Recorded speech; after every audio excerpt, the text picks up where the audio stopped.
up guys, Jetty from Lockton Off-Road. In this episode we're going to be fixing up a shitbox nav. The Zook is still there. I almost finished doing that and then my mates were like, oh, let's go on a Orby mission, bud. And then yeah, I haven't got back to it since then. Bada bing, bada boom, I'ma get it to the room. And I'm running up fast, I'ma get it on soon. Now I'm slipping that ass while you acting brand new, acting all shiny like you think you a jewel, think you so. I bought this Navara because I used to have one and I wanted to ute again, but this time I got a dual cab. My old one was a single cab. That thing was a weapon. This is just pretty much completely stock, but it'll get the job done. It was cheap and we're going to fix it up and make it nicer than what it is. Then I'll drive it around and probably flick it off. This is an option, I think. But let's get into it, see what's wrong with it, and we'll start making it better. So first things first, when you buy a shit box, you got to clean it. That stuff is a whole heap of shit out of Luke's shed that we're going to be putting in this thing to make it a deadly little camping rig. That's all he wants. He said, let's go camping, bud. And I was like, righto, we'll go camping back like we did back in the day. We'll just have a swag and whatever fits in the back of the tray of this thing. So the things I know that are wrong with this at the moment, the alternator's buggered. It's putting out like 20 volts when you're driving it around instead of the normal 14. So it's popped all the headlights. So I need to replace them, the blinkers, the parker lights in the front, which I'll get on to doing. It starts and runs. It sounds okay. The aircon still works. I'll need to redo the tail lights, and I'll have to chuck in a new one of these because the key dot doesn't work for this. So I removed that part off it and now it opens, and then we just got this ugly thing. So that means there's no way of stopping people getting into my fuel with this stupid thing. So I got this instead, which is lockable, so we're going to replace that now. Huh? Are you going to put the keys in there, are you, baby? Nice. You fix it? Yeah. Okay. You open this bit. Gotta put this part in. Look at that.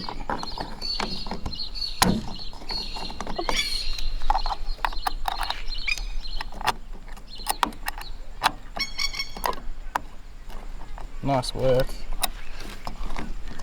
And you can open it, see?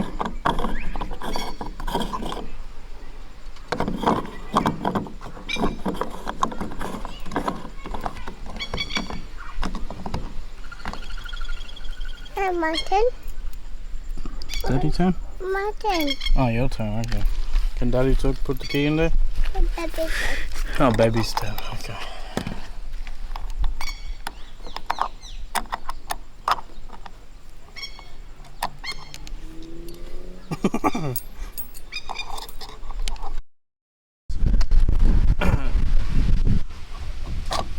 I've chucked in that because it just had a safety one in there. There's a bit of rust on the roof because the previous owner tried to fix the roof by sanding it and putting paint on it, but I don't think the paint stuck on somehow by the looks of that. We got some sick mags and some Maxxis razors on it, so we'll be ready for off-road adventures. The suspension kit looks pretty flogged out. I think the blinker doesn't work on this side. I don't have any reverse lights, and also the number plate lights aren't working either, so I'm going to have to fix them as well. We've got a mad tonneau cover. It came with some free rubbish. So I'll get in, clean the engine bay as it's yuck, and we'll try to fix everything else up. Time to wash out the yucky engine bay, I think.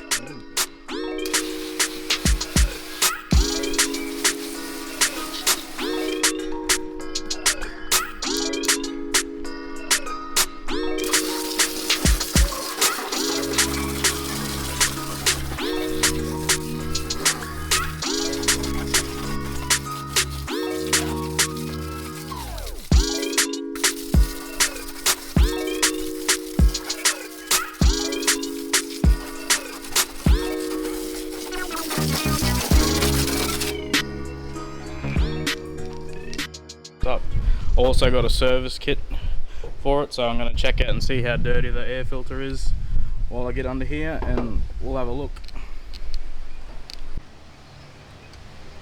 So the Navara air filters are pretty easy to get out. It's just 3 clips.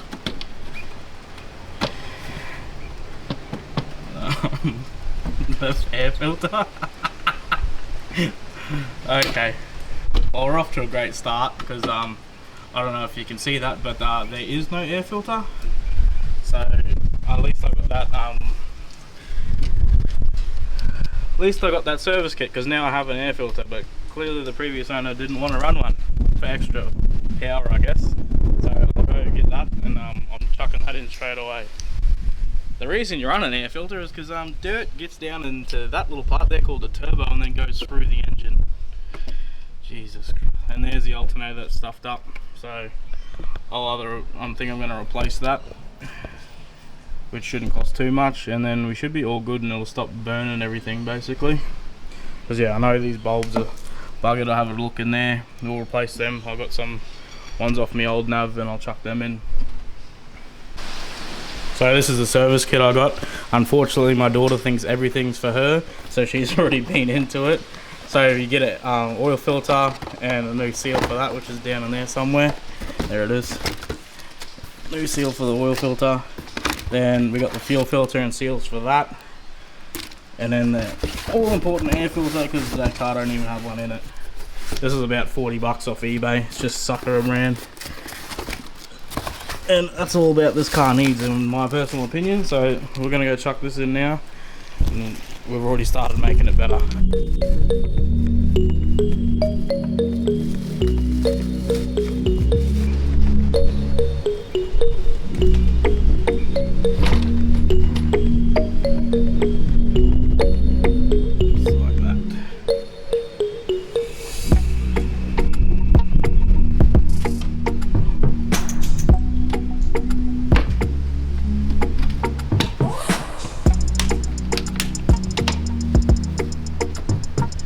All done. So the boost sensor line is gone. I'm about to replace that, and I think that's about it for under the bonnet for now. I know I've got to check on the radiator because that's the thing that goes in these a fair bit. So overflow point's already snapped off there. The alternator needs redoing. The turbo seems like it's in good health. We got a catch can over there. That's the wiring for the spotties, which these actually work. So we got some sick HIDs on the front of it. I'm going to pull the lights out, change all the bulbs over, and then get them working again. And yeah, so I've cleaned in here now, and then we got to clean inside the car because that's where it's the most dirty, to be honest. But look at that rusty roof. Oh, I might just leave it clear coated today. So from memory here, this is the boost sensor. It's kind of important from what I can imagine because it tells the computer how much boost is running through this thing, and the line's been broken on this for who knows how long. So I've got some more line here. I'm just gonna measure it out, use the old clamps and chuck it on. Should run a bit better, I think.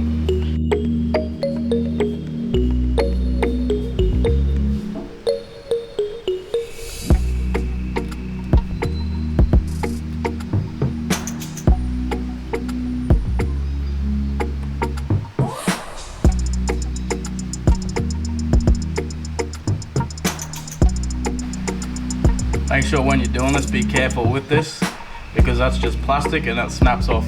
Don't ask me how I know that. From experience, mate. So I'm going to need to buy a new battery, but one thing I do want to check how bad this alternator actually is.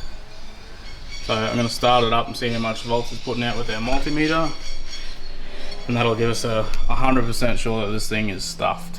Oh yeah. So I'm going to start it up, chuck the multimeter on it and see how many volts it's putting out, and that'll give us 100% sure that the alternator is buggered. Sounds about as smooth as any D22. That's how many volts we're putting out. So we got 17.5 at the battery. What are we going to do? No. What do we do? No. No. Go on, show me what you do. No.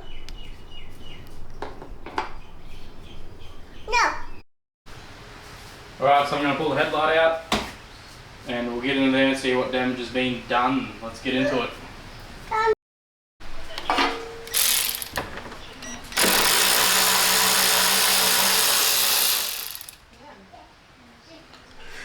There's the first bolt. Ooh, look at that. Can't focus at that range. There we go, there's the first bolt. Then there's another 2 just behind here, so now you got to pull the grill out. So the grill's nice and easy to pull out. Oh, there we go. You just got that one. There's one on the headlight there. Another one there. One there. Another one on the headlight there. Look at that, mate. And then there's 3 tabs down the bottom.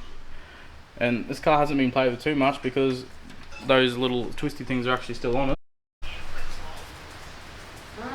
Yeah, they look long. So to take these out, you just need a flat blade screwdriver, preferably one not this big. You just twist them to the right and pop them through like so. Probably roll them. Could probably roll them. So just down in there, you'll put a screwdriver in there and flip it up and it'll come out. So when you have access to that bolt there, just here, and the other ones, where the hell is man? What have you been doing? Just here.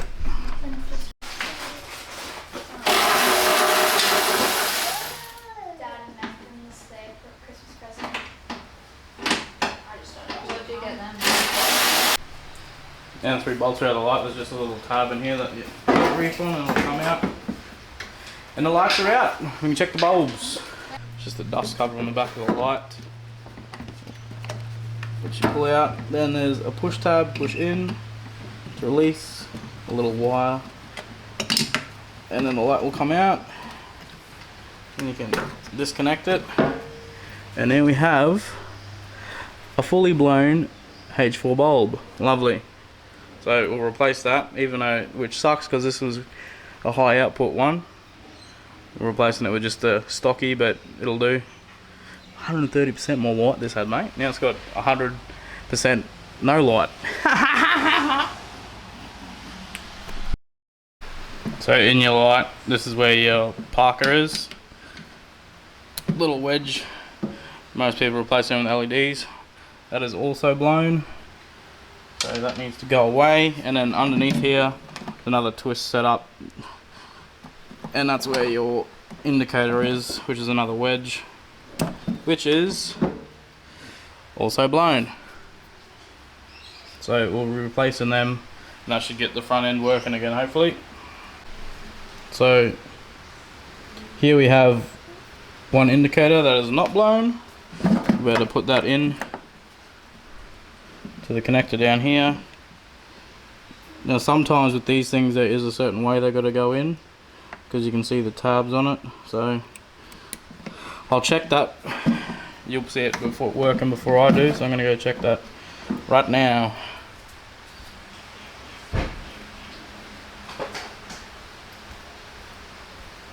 There we have it, a working indicator. Lovely.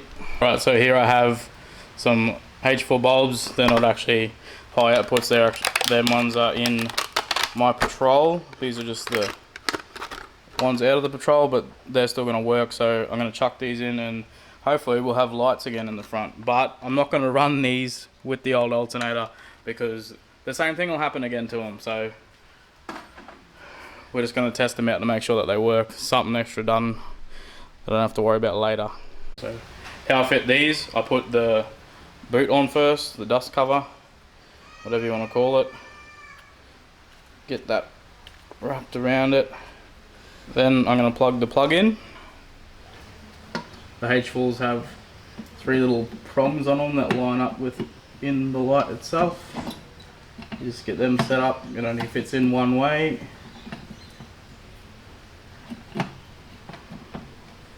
Bring the little retainer spring thing around.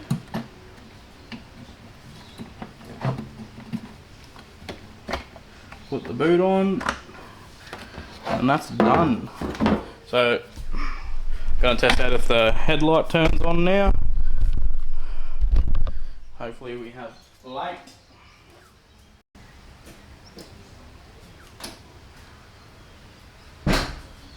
Looks pretty good to me. There's low beam, there's high beam. Obviously, just gonna repeat the same process on the other side, and we'll have lights on both sides then, and put everything back together. All working now. So the one in the bull bar obviously doesn't work. Gonna jump in there. That's just a Phillips head screw, and I'll see which fitting it is. I can guarantee I'll have a bulb for it because I've got plenty of them lying around. You know what else I have? A broken toe because I just booted the toolbox on the floor. That's why a man needs a shed, mate. Not a bloody garage with shit everywhere.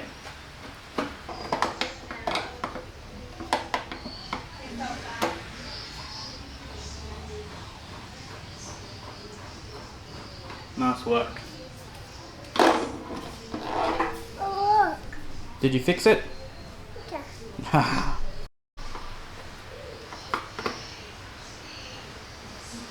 The main screws go all the way through this plastic surround. So push from the back as you're unscrewing it, and then you'll just be able to pull the whole little light assembly out once it's released. Sometimes there's little metal holdy tabs on the back of them. Yeah, there's one. They're supposed to be attached to it, but if they've been played with before, they're not going to be.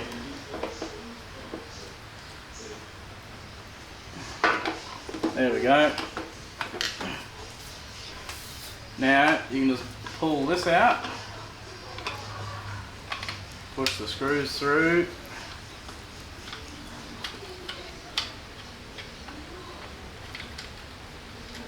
Ooh. Try not to lose them. And we're inside. Now we can fix, baby. Yeah. Is that is another blown bulb.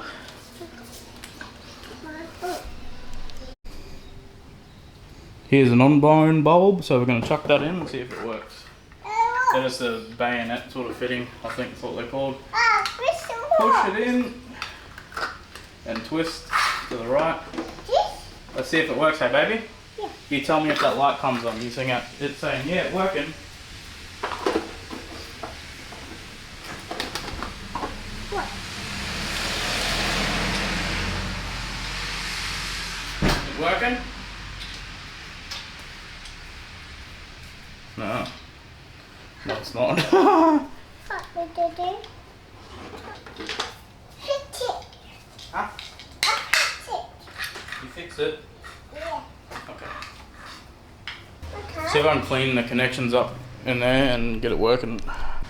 This baby's fixing it right now. Are you fixing it? No. I don't think so either. Ta-da-da. Still no good.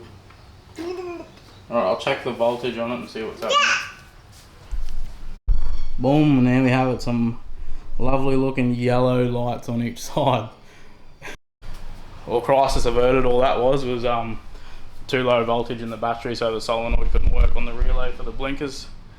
But that's working now, so I'll put that back together and we'll have blinkers. The only thing we don't have yet is parkers. There we have it, full set of working blinkers. Bingo, bingo. Yep, that's what they're called, baby. Bingo bingos, apparently. Perfect. So I've got everything working lights wise on the outside. Now we're going to jump in and have a crack at getting the head unit going. So all there is 2 screws under here, one there. You pull these out, get the vent switches sorted to the middle, then you just, there's like little push-in plug thingies, metal tabs on each side, and you just pry the whole fascia off. Then you'll get into the inside. Let's go. I said car. You said car. So I remove the 2 screws from up here, then you just get the ashtrays, push down on that, they come out.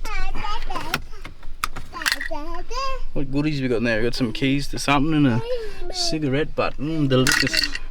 Then I just usually pull on the bottom out, pull on the top with me hands, then the fascia. Ooh, come off. Oh, there we go. Chuck the gear back. Now we have access to the mounts up here, so that you've got normally 2 screws there, and we've got 2 screws on that side, so we'll undo them. That'll give us access to the back of the head. Now the previous owner of this car said that this made a noise and then smoke came out of it, so I'm guessing that something inside is buggered. So I've got another one there in a little boom box I made. Hopefully the plug's in the same in the rear and I can just swap it over. Hello Bingo Bingo. Whoa, don't do that, baby. I'll chuck a little update here on the patrol, and if you're wondering why you haven't seen me quite as often as you used to, well, this is the answer here. This little thing and work. That's about all I got time for these days. Say hello. Say hello. No. You say hello. No. Say hello. No. So the patrol still does exist. It's been sitting for a while, and the reason for that is it's locked and I can't even get inside. How good. I locked it. The keys are in my pocket though. The reason it's been sitting there for a while is because the gearbox blew up first gear. Well, I did that, and then the gearbox I had to fix it is also unfortunately broken, so I'm gonna have to do something about that. And while it was sitting, it's sprung a leak in the fuel return line at the back near the tank, which I need to drop out anyway. And then also ants got up into the wiring loom and went inside the friggin' relays and built a little nest inside them. So I've got one new one there. I'm just going to replace the other 3 while I'm at it, so they're all good to go. And then yeah, so I need the gearbox, fix up the fuel tank, fix up the relays, and then I'm going to muck around and chuck on the new turbo and the aircon and the external wastegate, which will sound mint. So that's the plans for this, but in the meantime I'm going to get the Navara going. So obviously when you're checking for power outages and stuff, check the fuse box, which I've already done, and they're all fine. So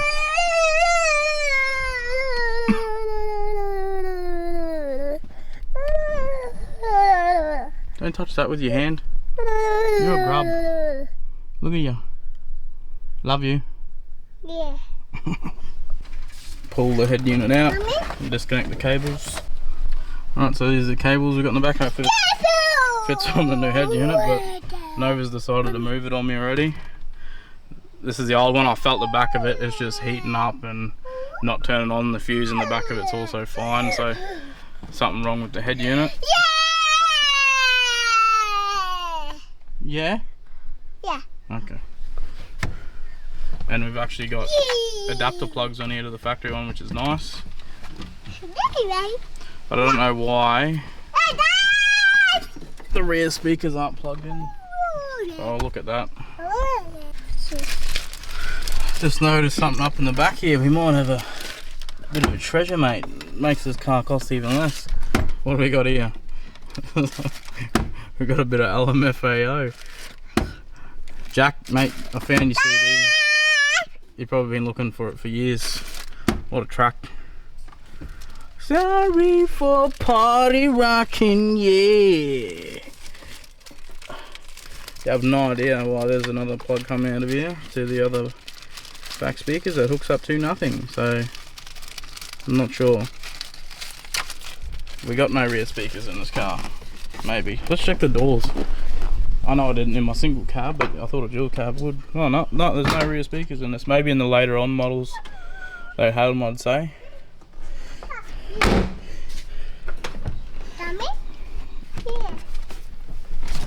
And unfortunately this plug doesn't fit, so I don't have a Pioneer head unit that I can think of. I used to, but I have no idea where it is. So I guess we're gonna have to go get an adapter from these to a Kenwood head unit.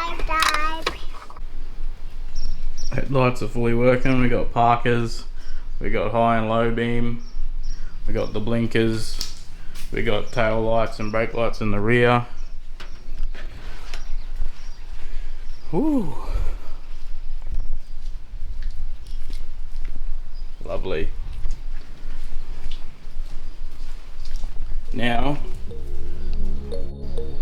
Now it's time to clean the interior of this thing, so I'm going to get onto that now.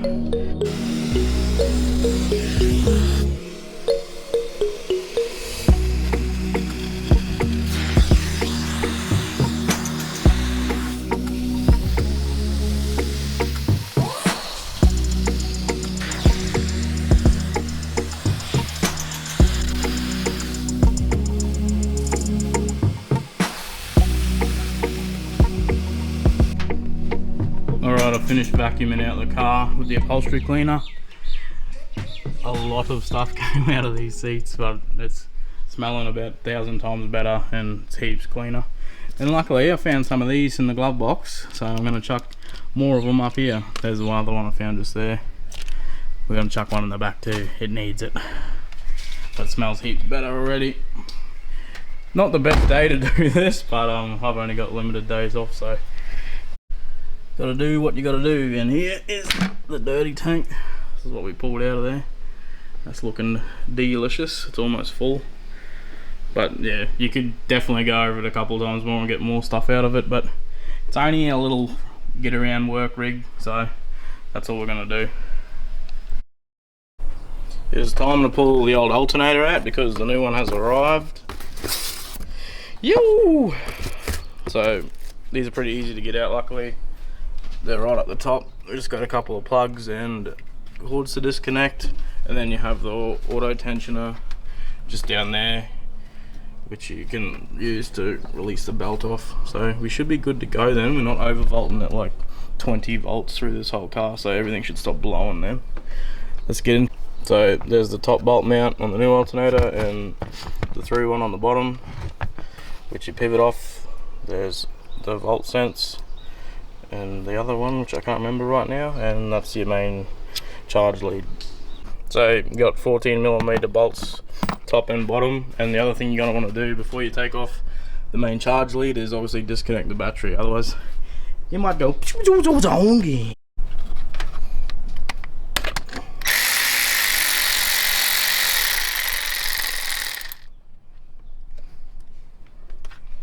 just a 12mm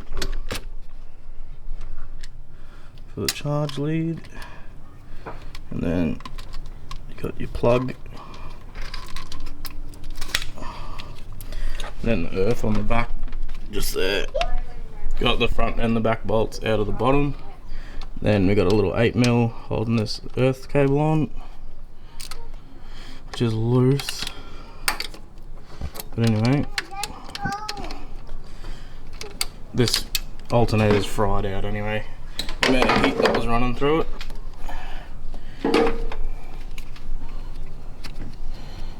So get this off, and then should be able to pull it out. It's a bit of a pain to get down to that auto tensioner down there, but I'll see how I go. Rather than not pull the radiator out.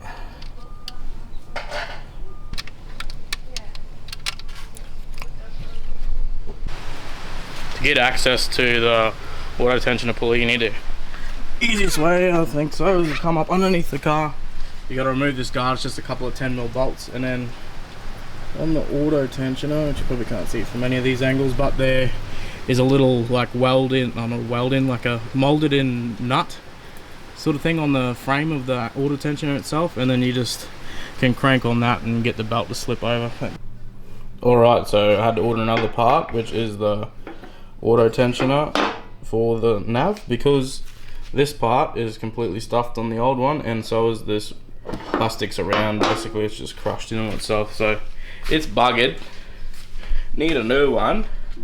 And I guess the person who changed the belt before in the alternator would have known that, because look at it, that's bent. So it looks like it's been like whacked out with a hammer so the belt would stay on. So I'm gonna fix that and get it sorted. Oh god, and then we'll be able to get this on and check if the alternator's working good now, and we should have 12, well not 12 volts, 14 volts of power. And I'll get this battery mounted in here properly, because that's what we're going to use for now. I'm hoping not to have to pull the fan and the fan shroud off. I managed to get the bottom bolt out of here, down the bottom there, which is a 17mm.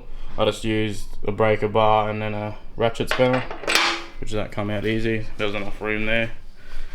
And then up the top here, it's just a 12mm breaker bar, and then I got my angled zinger berry on it, mate, so we should be able to pull that out. Sweet! And then I'll be able to chuck the new one in. We should be good to go.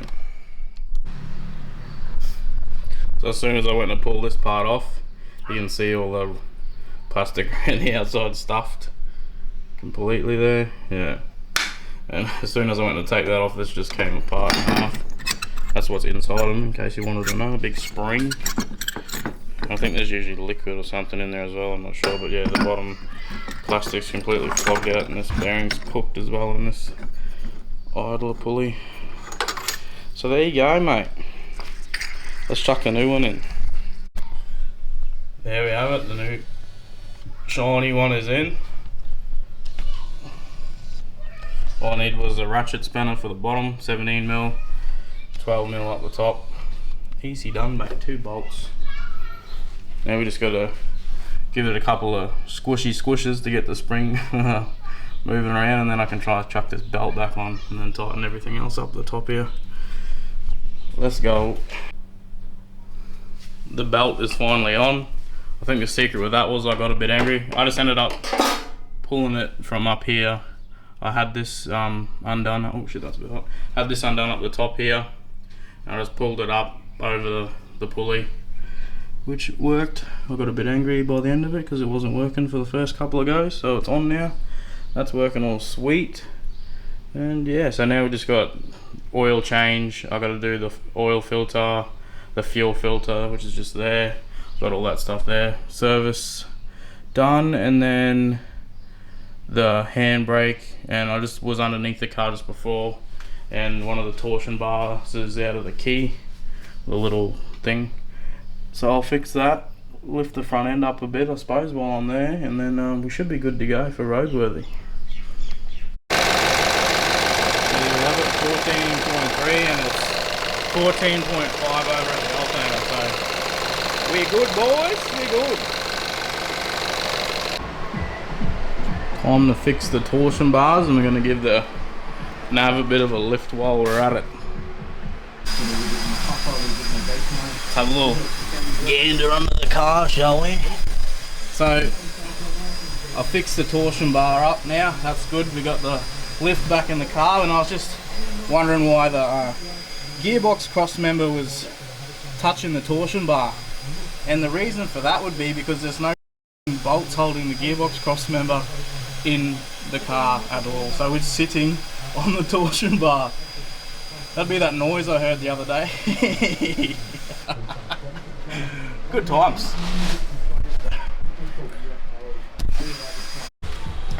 Alrighty then, so we fixed a lot of stuff. We got the new windscreen washer bottle reservoir, and the old pump does work, so that means we're gonna have to de-pin it to work with the new pump, because the new pump they sent me out has a different plug on it, and they didn't have anything fixed with it, so I got it for half price, mate.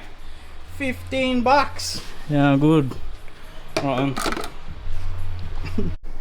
Alrighty then, I'll wrap this episode up. The service is fully completed. I changed the fuel filter and the oil filter, so they're all good, brand new. They were a little bit gunky, but not as bad as I thought they might be. Dropped the oil out, put some new Deadly Magnatech in there because it was on sale. Now the head unit is fully working, which is gangster. So we got music. What do you reckon? You like this car? Yeah. Yeah. Alright. Nova approves, so I'll leave you with that. Thanks for watching, guys. Don't forget to like and subscribe on the video. We'll have more stuff on this coming out, which will be just basically cosmetic. We're going to sand the roof, do a bit with this paint, make it look a little bit better. Probably slap some new tyres on it too while we're at it. And remember, stay locked in. Ooh, I love that rusty roof. Yeah, 40 at 18 in this bitch, 70 out, motherfucker. Like that thing. Straight up, we drinking tea in this bitch. 40, 8, yeah. 18, motherfucker. We saw the 18, 40 at 18. Taking the team high, don't fuck with the mainstream. Look at the crowd, wow, yeah, we overtaking.